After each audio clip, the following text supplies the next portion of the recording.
নমস্কার বন্ধুরা, আজকে চলে আসলাম রুই মাছের পাতলা ঝোল বানাবো বলে। দেখো, ভিডিওটা ভালো লাগলে লাইক কমেন্ট শেয়ার করবে। প্রথমেই বলে নিচ্ছি, তেল দিয়ে দিয়েছি কড়াইতে, তেলটা গরম হয়ে গেছে। এবার দিয়ে দিলাম জিরে, তেজপাতা। তেজপাতাটাও হয়ে গেলে এবার আলুগুলো দিয়ে দিলাম।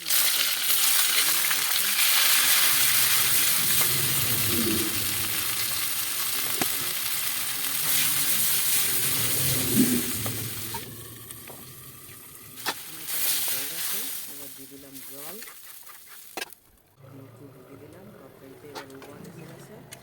এবার ধুয়ে দিয়ে মাছগুলো দিয়ে দেবো। মাছগুলো দিয়ে 10 মিনিট উবাল দিয়ে 10 মিনিট হয়ে গেছে বন্ধুরা। এবার আমি দিয়ে দেবো একটুখানি স্বাদ অনুসার চিনিটা ব্যালেন্স করার জন্য দিচ্ছি। একটুখানি চিনি ছিটিয়ে দিলাম।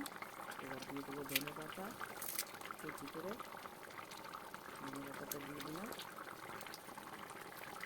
এবার দিয়ে দেবো একটু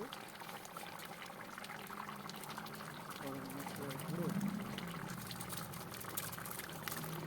এই গরম পাতলা ঝোল আমার রেডি রুই মাছের। দিয়ে টমেটো দিয়ে তরকারিটা আমি নাড়িয়ে নেব। তরকারিটা রেডি হয়ে গেছে, আমি নাড়িয়ে নিলাম।